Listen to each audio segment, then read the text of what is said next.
po, this is Ma'am Zenny. Welcome to my channel. In this video, tutulungan ko po kayo kung ano po ang inyong gagawin kapag hindi pa po kayo naka-receive ng email confirmation galing sa PRC. Kasi po, paggawa nyo po ng inyong PRC Lyris account sa registration po, pagkatapos nyo po isubmit, may lalabas po dyan na an email has been sent to your account. Please validate your account to continue. Then, yung email address nyo po. You will receive email confirmation within 24 hours upon submission. So, kung hindi pa po kayo nakakatanggap ng email confirmation within 24 hours, ganito po ang inyong gagawin. Please keep on watching po. So, una po, kahapon po kasi gumawa ako ng PRC Lyris account. Then, hanggang ngayon po ay hindi pa po ako nakakatanggap ng email confirmation. So, tingnan po natin sa aking Gmail kung meron na pong email galing po sa PRC. So, eto po, hanggang ngayon po ay wala pa pong email galing sa PRC. So, yung gagawin po natin ay, punta po tayo sa website ng PRC. So, search nyo lang po www.prc.gov.ph. Then, enter nyo po. Then, next po, dito po tayo sa services. Then, online application.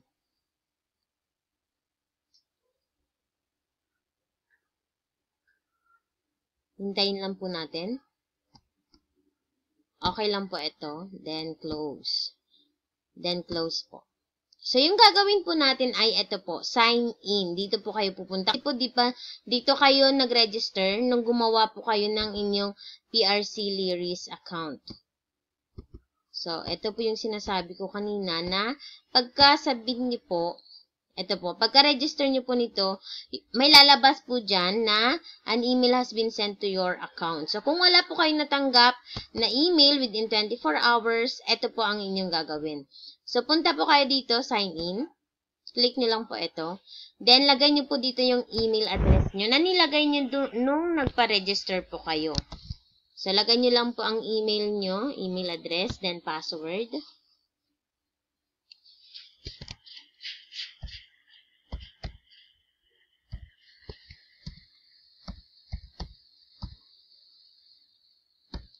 Then, ito po, I'm not a robot. Click nyo lang po ito. Then, sign in po. Okay, so notice, one-time email address, validation of existing and new account. Only email addresses will be accepted. Only valid email address will be accepted. Once email address is verified, validated, changing of email address will no longer be allowed.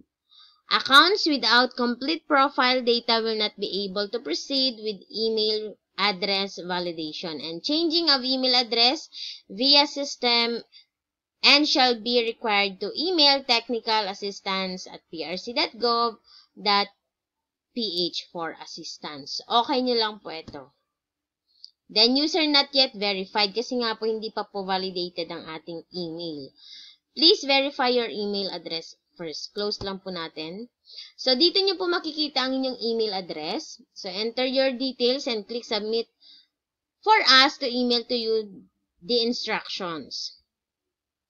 So, meron din po dito, note for all accounts who can't access their email, you can change your registered email here and we will resend validation of email. So, dito po, ito po yung i-click nyo kapag mag-change po kayo ng email. So, proceed po tayo. Click nyo lang po itong I'm not a robot. So, ito po ang inyong email ha, na ginamit po itong pagpa-register nyo.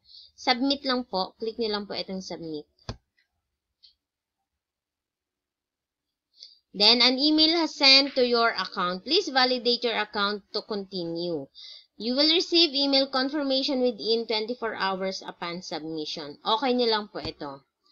So, ito po yung inyong gagawin kung hindi pa po kayo naka-receive ng email confirmation within 24 hours.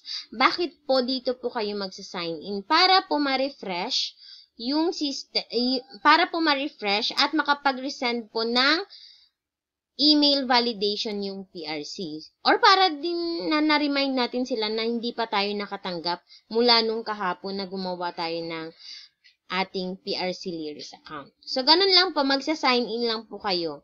Then, check po natin kung meron na po dito. Kung meron pong... Okay. So, ito po. May bagong dating na email validation galing sa PRC. So, di ba kanina wala po ito?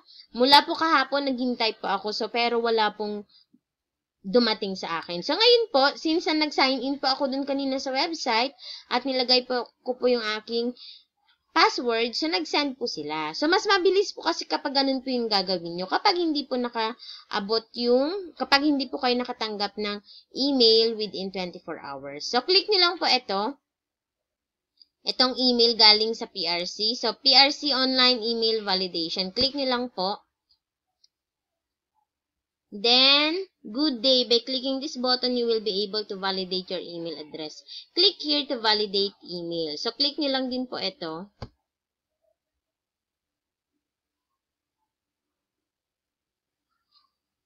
Then, email address. So, lagay po natin dito ang ating email address.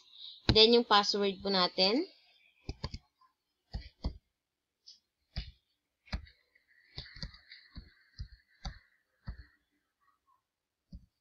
Then, I'm not a robot po. Click niyo po ito. Then, submit lang po. You are not logged in. Please log in first to validate. So, ito po, email validated.